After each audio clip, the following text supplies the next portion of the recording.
understanding the technology that powers the money is essential. Knowing the business drivers that inspire how the money is made is crucial. Bridging the gap between the mind of the technologist and the mind of the business is monumental. That is what TBF is all about. Let's start this never-ending conversation. It's time.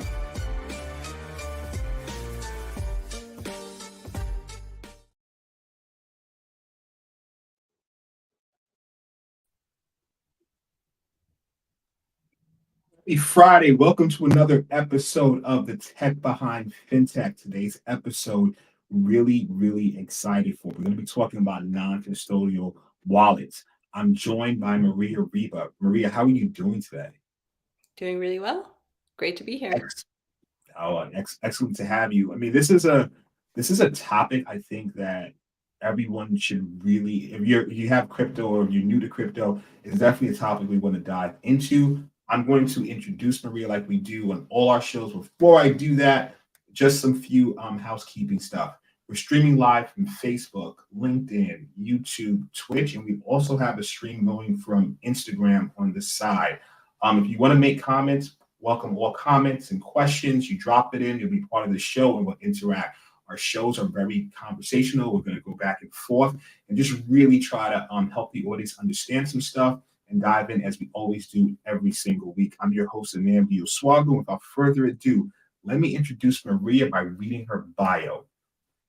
Marija Riba, deeply committed to a future in which blockchain technologies ensure equitable access to financial services.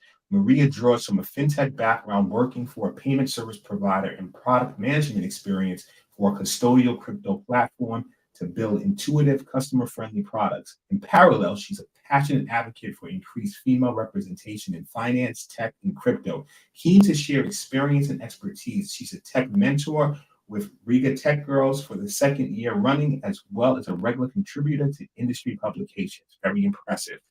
Nice to have you on the show. Marija is a senior product manager at Noah, a non-custodial based crypto platform. She'll be diving in, obviously, on the topic of today's show, non-custodial advantages of non-custodial wallets for crypto consumers. So all our shows, we usually jump into the news, but this is such a big topic. I want to kind of dive into it. We're going to touch on some current events with some exchanges that went bankrupt so it can relate. Feel free to drop a comment. So before we get into it, Marija, first of all, where are you I'm calling in from, so our audience knows. So I'm calling in from London. Noah is based in London. Nice, guys. See, we're international for those that don't know. Okay, let's get into it. What is a non-custodial wallet? So I think to answer that question, maybe we can begin with actually talking about custodial wallets and then the difference between them. So obviously, custody is dependent on who actually has custody of your crypto. And there's a very famous saying, not your keys, not your coins. So if you don't hold the keys to your crypto, arguably, it's not your coins. And this is all about custody. So a custodial provider or custodial platform is somebody who holds those keys on your behalf. So it's kind of an IOU, I guess. Whereas a non-custodial, well, actually, let's go into what a self-custodial provider is then. A self-custodial is, on the contrary, you are the one that has the keys and you are fully in control of your crypto. And there are challenges to both. I think we can get into that a bit later. But a non-custodial wallet is sort of the happy medium between these two. So a non-custodial, you don't fully trust somebody else to hold your keys on your behalf, nor do you fully trust yourself to hold your keys on your own behalf. A non-custodial wallet is essentially somebody or a technology that supports multiple entities and shards of the keys. So what I mean by that is essentially the keys are either segregated or they're sharded, and therefore not any one party, neither yourself nor a custodian, holds full access to your crypto. our audience further understand, because some may be totally new to this, right? So when we talk about keys, we're talking about public and private keys, right? The public key, that's the one that you share, right? Hence the word public. And this way, people can, deposit money into your wallet. Your private key is the secret, right? So when you talk about control of the keys, can we just further help the audience understand what that means? That is a very good point, and I think that oftentimes when you work in an industry, you sort of forget that people that are outside the industry don't have the same kind of understanding of all the vernacular as you do. So yeah, very good point. We're talking about the private key here. So as Nnamdi just said, a public key is the address to which you send any funds, whereas a private key is your secret. It's your access to any crypto that you may hold. And so when we're talking about the kind of sharding or segregation of this key, it refers to specifically the private key. And, and then let's help the audience understand sharding, because full transparency, about a couple of years ago, totally into crypto, understand the terms. I was doing a research paper on like blockchain security and smart contracts. Since then, I've been doing a lot of other things, and I can't hold all this information unless I review it. So help me out with the sharding process with the private key. I have some assumptions of what I think it means based on the name and what we do with sharding just in general security, but help the audience understand like what exactly that means.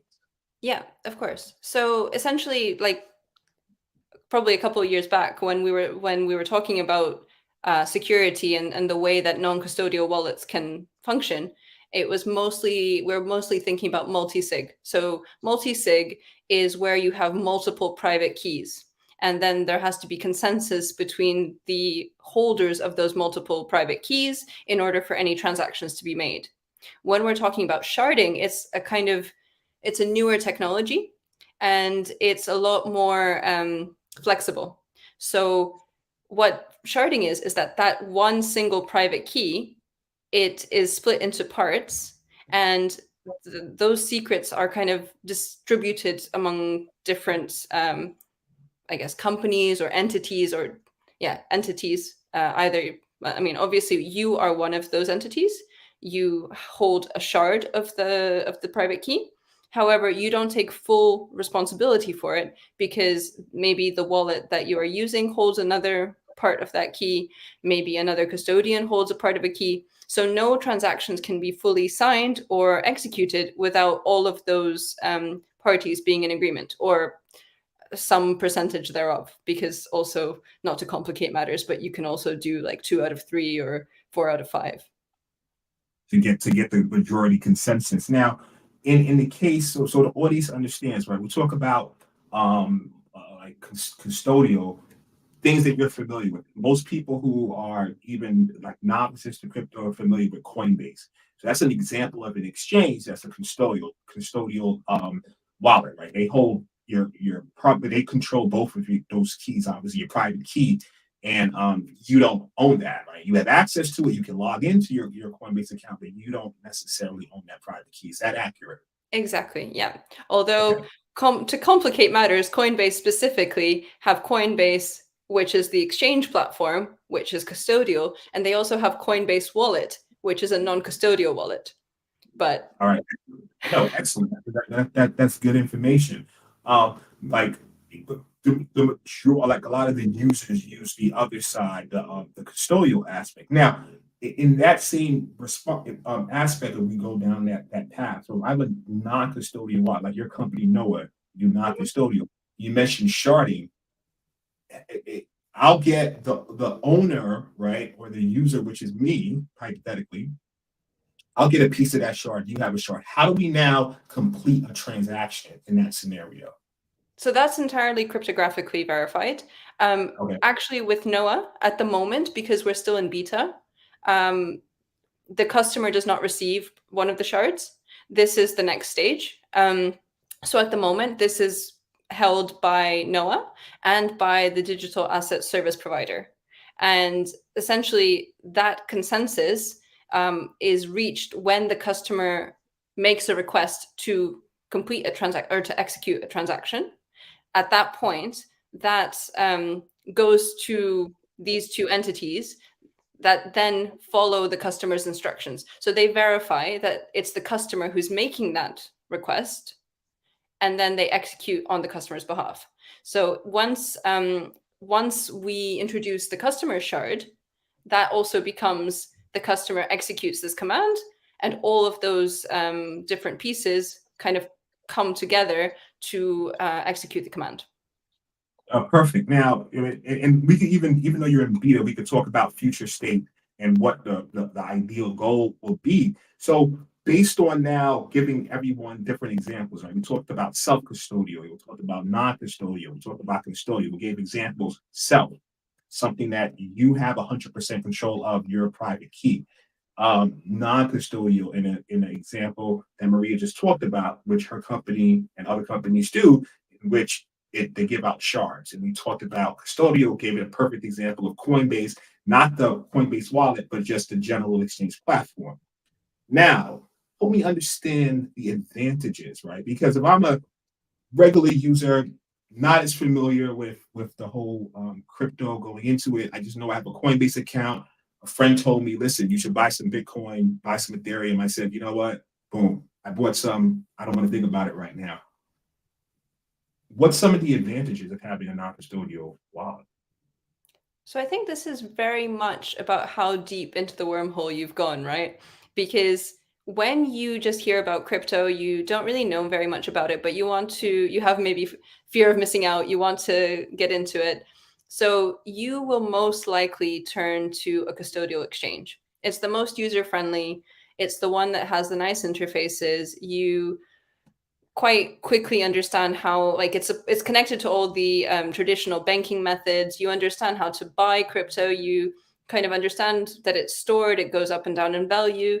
You have it on that platform and you're kind of comfortable with that.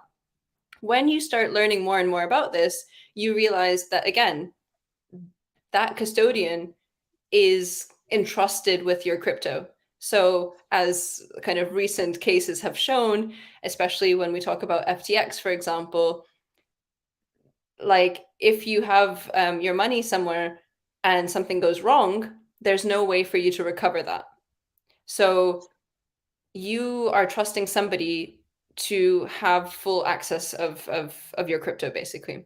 So you won't be able to recover it if they don't return it to you. That's the point at which you're kind of, but on the bright side, you have very good user-facing interfaces. You are comfortable with that, and you're not particularly worried because presumably in that state where you're not very familiar with it, you're using it primarily as maybe an investment, or you're not really using any of the more complex use cases. When you start going deeper and you understand that, you're thinking, okay, well, what's the next stage? How do I go? Do I go full self-custody? Do I trust myself? And this is where it gets complicated, right? Because when you go into self-custody, you need to trust yourself with your seed phrase. You need to make sure that you have everything, you don't lose it, you can recover your wallet. You need to understand a lot more complex, I guess, concepts, right? And a lot of Bitcoin has been lost due to people just misplacing their keys, or maybe they got in really early and they've forgotten about it and they have no way to recover that. I don't remember what percentage of Bitcoin is lost, but it's quite high. And so obviously you don't want to risk that. And then that's where non-custodial wallets come in, because they have the user friendliness of a custodial wallet. They kind of explain that to you. And there's also, I guess, safeguards in place to help you, in some ways recover parts of what you may lose. So there's a lot of additional benefits to having a non-custodial wallet, because it's kind of the happy medium between going completely entrusting your crypto to someone else and being fully responsible for your own crypto. I mean, good points that you raised. I mean, I definitely heard stories that you mentioned, early on, in which some people bought it, they had their own wallet, they lost it, and they're sitting on back in, like, it's the different spikes. I mean, you had the spike in 18, you had the spike in in 2021, and people are sitting on like millions in Bitcoin that they might have purchased in 2013, but they totally don't have access to it. They forgot their C phrase, but they own it. So that's more in the self-custodial. Very interested. And now with the company, you brought up FTX, and I know a lot of sometimes, because I think a lot of users who are maybe new to crypto are so, well, there's been a lot of banking collapses, but in general, people were pretty happy with banks and seeing how they worked. And it was like this assumption that, the exchanges, they're stable, and so forth. And I want to put something to the screen, right? So there were some stable exchanges of recent, besides FTX, Bittrex, they didn't go bankrupt globally. They just went bankrupt in the US. Outside the US, they're still going strong. Genesis, 3 Hours Capital, that was a total collapse. Not operating anymore. Voyager Digital, BlockFi, Celsius collapsed. It's a whole other issue, but a lot of the users who had their crypto there basically are in limbo right now. So the question I have, right, if they had a non-custodial situation, let's say Bittrex, I think they're saying their users can still, if you had to withdraw by or move your funds by April 30th, and if you miss the deadlines, there's still ways that you can recover it, but it's still like a unknown situation. Celsius, people have been in limbo for a while. Let's say hypothetically, one of these companies would just take a random one, like everyone heard about, FTX. It was a non-custodial situation, but can the fraud still have happened? And if it did, would the user be able to retrieve their funds in that situation? So with the non-custodial wallet, the company itself does not have access to the user funds. So I think that this is the key distinction, that in a custodial situation, the custodian can take, like, they have custody of the user funds. The user entrusts them not to necessarily do anything with those funds, but they have no oversight as to whether that custodian is legitimate and is treating their funds with care. So in the FTX situation, they were lending them out. It basically, they ended up in a liquidity crisis because they couldn't in any way refund the users with the amounts that they had. With a non-custodial wallet, like, for example, no, we don't have access to user funds. So there's no possible way for us to misplace those funds because we can't access them. So I guess that's kind of the way that the difference is. And obviously in the custodial case, that's like, if everything goes well and the custodian is responsible with those funds and they're doing the right thing and they're investing them responsibly, it's actually beneficial for the user because possibly they can get some yield, they can get some sort of benefits that way. But there's also, it's kind of like saying high risk, high reward, right? So whereas in the non-custodial case, because, for example, Noah doesn't have access to the user funds, it's very difficult to provide any of these high yields that you see custodians previously doing. I mean, right now the market's a bit down, but previously. Yes, if you look at some of these, not Bittrex per se, but Celsius, the yield was crazy, right? It was, some ridiculous percent that you get back in your coin. So that kind of, so some people, unfortunately, put their life savings in the hands, not thinking that, they'll never have access. Well, that never is a strong word because they're currently going through bankruptcy procedure, but not saying that they will at some point not have access to their crypto. They can't move it. It's kind of stuck in this state until the legal proceedings go forward. But that's an excellent point that I want us to get this off the screen.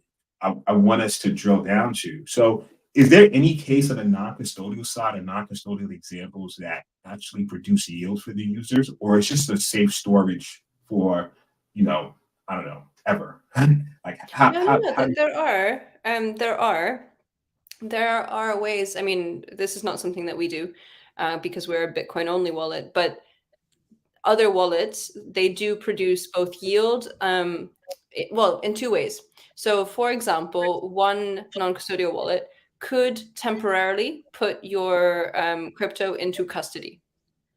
So there is a way that you could integrate a custodian into the non-custodial wallet and then make the user aware that if they want to earn yield, they transfer their crypto into custody of a different party, and then that party provides yield. So that's one option. The other option is that this goes basically into DeFi liquidity pools. So that is done completely differently and completely separately. It's decentralized. And I'm not entirely sure how, like, the complexities of how it works, but you can integrate also, for example, liquidity pools or swaps, and that will be able to also generate yield at a variable rate. So let's go into the first example that you just mentioned, right? I have this non-custodial wallet.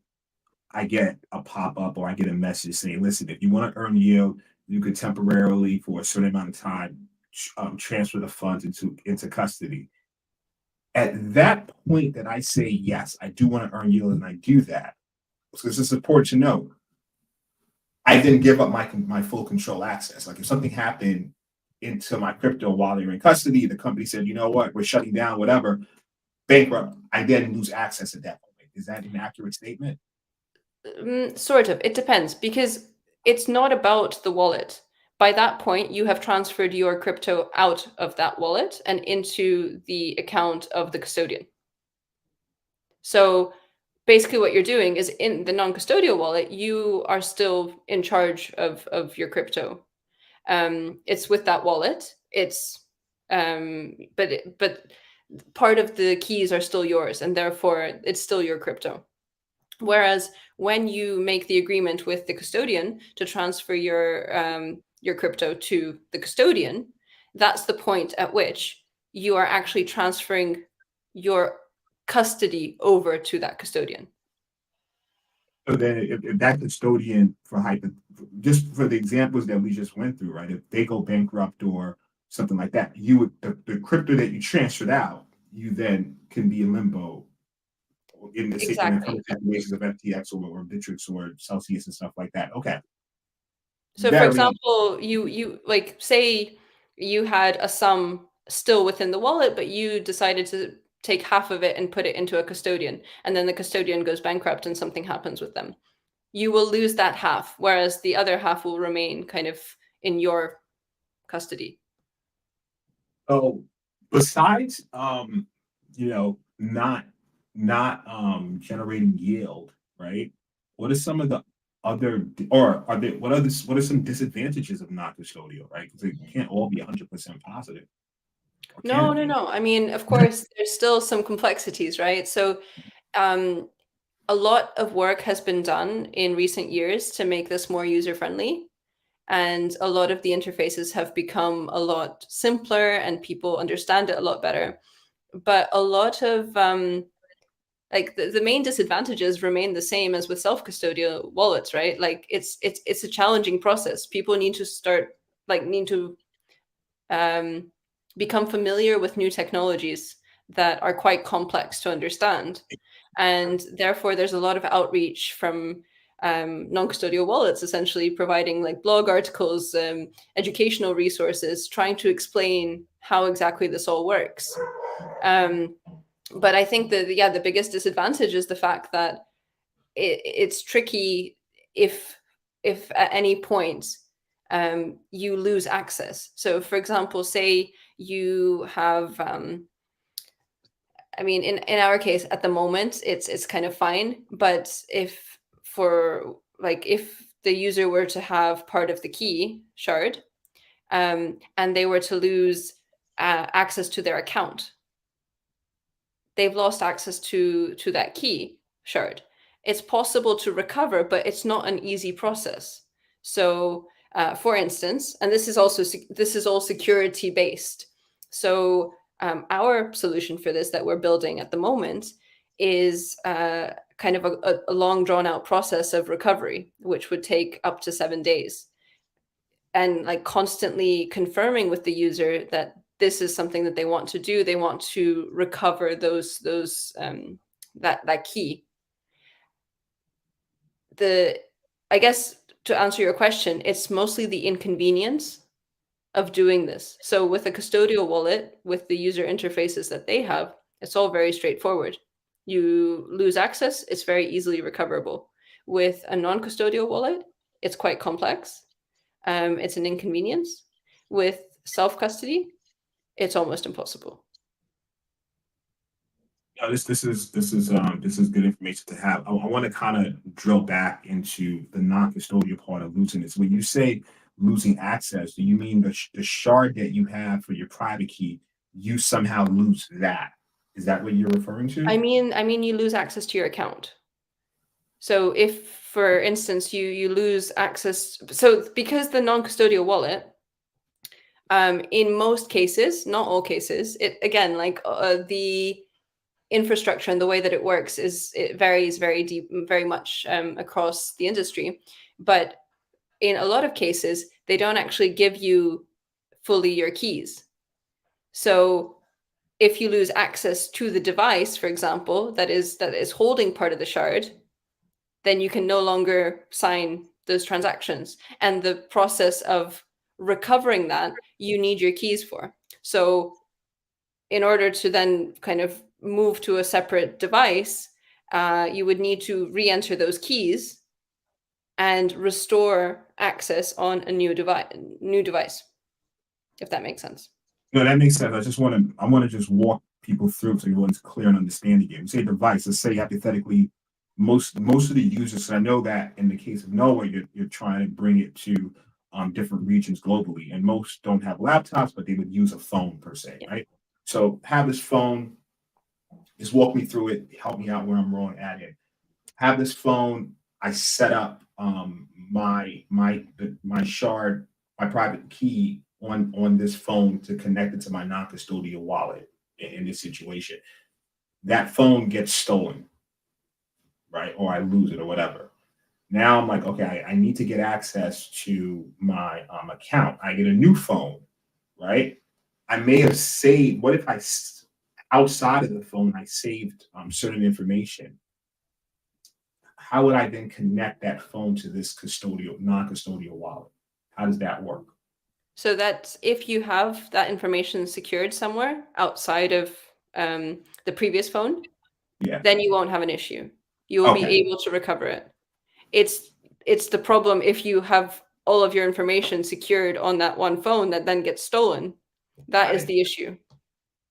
Got it. So in the case of the non-custodial, you'll still need like a seed phrase, I would assume, right? Yeah. And you'll need some sort of password and everything like that. So if you had all that information outside and you want to connect now your new device to the non-custodial, you should be fine. But if those pieces for some reason are mismanaged and lost, plus your phone is stolen or lost, that's when the verification to get back in will be a little bit cumbersome, as opposed to a custodial wallet like Coinbase, for instance, where you'll just go through some steps to reset your password and so forth. Is that an accurate statement? That is an accurate statement. There's also really interesting things that are being done in the industry to kind of recover things in a more user-friendly way, so that you wouldn't necessarily need to write down the 12 or 24 word seed. You would be able to recover it, for example, with your face or with biometrics, things like that. And it's definitely something that we're looking into. But there are complexities involved with that, because essentially what you need to do is abstract the key to match those biometrics, right? So like it's all, there's a lot of innovation happening in the space, but there's a lot of additional complexity that each new innovation brings. From a personal standpoint, I don't know, everybody might be different. I think with cases of your assets, I don't even personally like biometrics, because there are cases where physical violence or the quote unquote the threat of physical violence, people have been extorted out of their crypto, right? Like, I read a couple of stories in which we actually talked about this on the show, I think last year or 2 years ago. But it was one case in which somebody was outside, and it happened. It might have happened in Europe. They were outside of a club. It was late. They were using their phone with crypto to buy illegal substances. So they're in a whole different world now. And the person saw that and basically, threatened physical violence if they don't get access to the crypto and transfer it. So, what are some ways around that?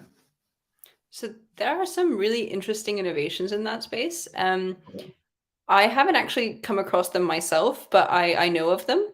So there's the easiest one is essentially like I don't know what to call it, but like a fake wallet almost. So say this happens to you, and you actually have quite a bit in your crypto wallet that you don't want anyone to have access to, of course. What you're able to do then is you would be able to initiate like almost a smoke screen. So it's a fake wallet that appears in place of your real wallet, and instead of like maybe the thousands that you have in there, you would have maybe like $20 worth. And in that case, you're like, okay, yeah, sure. Here, this is my crypto wallet. I don't have very much in it, but you're welcome to it, That's kind of one innovation that's a lot of wallets in the industry are looking into. It's interesting. But then what if the person says, you know what? Okay, transfer that to me. Is it in those scenarios? I haven't come across this yet, so I don't have any research background on fake wallets. But can you transfer this to them? Obviously, it's not going to be a real transaction, but to get you out of the extortion situation, does it transfer some funds and then disappears in a few hours? Like, do you know how that works? That's really interesting. I'm not entirely sure, but given that the majority, like unless they're looking to, extort you out of like some Polygon or Matic or whatever, like, I mean, both Bitcoin and Ethereum, which are the biggest market cap cryptocurrencies, like they take a while to settle, right? So in theory, you could, even if it's not a real wallet, you could go through the motions, say, okay, I've transferred you that money, and then hopefully within that hour that it might take you to actually receive anything, possibly run away. I'm not sure. Yeah, no, it was crazy because I know one story we covered. I think the guy, he had quite a large sum. I mean, he's wealthy, and he was on vacation, and I guess he might have posted on social media where he's at. I don't know, but the end result was a home invasion and basically people holding him there until it's settled and they got their funds. So once again, we talk about these wallets, whether self custody, non-custodial, total self-custodial. You just want to kind of keep things secret. You don't want people to know the details of the account, because then that word gets out, you set yourself up. I mean, it's different. Like, same concept. I mean, there have been cases where, homes during a home invasion or a situation, the person was taken to a bank, right, with a debit card and saying, listen, you have to withdraw X amount. And obviously it's a greater level of friction doing that than just staying in one place and then doing it digitally, but it's still a level of concern. No, like great stuff. So, give you some time to kind of talk about Noah. What's the future of Noah looking like? So Noah, kind of as I mentioned on previous on this call previously, is we're building the ability to obviously hold part of the shards on the user side as well. That's kind of the next stage of the consumer wallet. Future is definitely looking into the industry, making sure that we have full coverage. And it's kind of coming back to the mission of Noah itself. So Noah was conceived to really democratize the way that people are able to save and spend. And that touches on, like, I guess what I'm trying to say, sorry, is that in a lot of countries, it's really important to have a hard currency. And by that, I mean a currency that you're able to save in, and that will actually stand the test of time. So it will be able to store value over the years instead of like losing value due to inflation. And so what we're really trying to achieve is have a global wallet where we are able to like enable other residents of other countries to store value in Bitcoin. So at the moment, we're a Bitcoin only wallet while we're in beta, but we're also looking into adding stablecoins because we recognize that not everyone is going to be able to spend Bitcoin, whereas stablecoins are sort of the happy medium between a completely like a currency that's devalues due to inflation and a currency that is partially unusable because either the technology isn't there or because it's also quite volatile. So stablecoins, especially those that are denominated in US dollars, are very attractive to a lot of people in emerging markets because they're a familiar currency that is a lot harder than maybe their local currency. So what we're looking into at the moment is having Bitcoin as the saving currency in which people can actually store value, and then having stable coins as sort of the spending currency. So we're using the payment rails to be able to spend stable coins either on websites or wherever people may need to spend money. No, thank you for that. And question: if someone wants to follow up, how can they find you? So the best way is to go to noah.com. Noah spelled like Noah, Noah. Noah.com. We have an excellent blog where you will find a lot of information about all of the things that we've discussed, obviously, on this podcast, but also about so many other topics about the industry and just generally how everything works. So for anyone who's interested in this, and we offer things starting from very beginner to very advanced. There's a lot of articles, so follow us there. But otherwise, we are on LinkedIn, on Twitter, and we've also got a massive Discord following. So join the Discord. It's a lot of fun. No, that sounds great. I want to thank you very much for your time today. Definitely taking time out to help the audience drill into non-custodial wallets and different wallet types. And when I have conversations like this, you're officially a friend of the show. That means when late breaking news happens around certain technologies, you're somebody I like to call upon and help the audience members understand what's going on and just breaking things down. So I really thank you for your time. At this point, I want to take a message for our sponsor, Strategic Generation, offering cybersecurity sales enablement. That includes SOC 2 readiness, seamless due diligence, and also real-time security surveillance targeting fintechs and insurtechs within the industry. You can find them at strategicgeneration.com in the show notes. You can book a meeting to learn more. If you have questions around pen testing, SOC 2 readiness, or real-time security surveillance.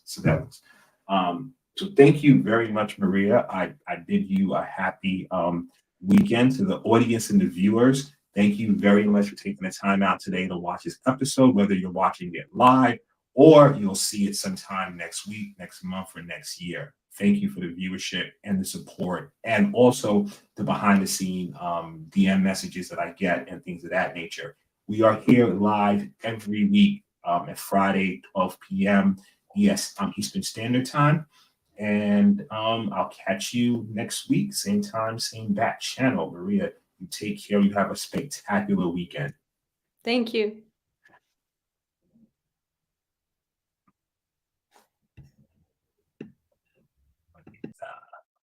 control.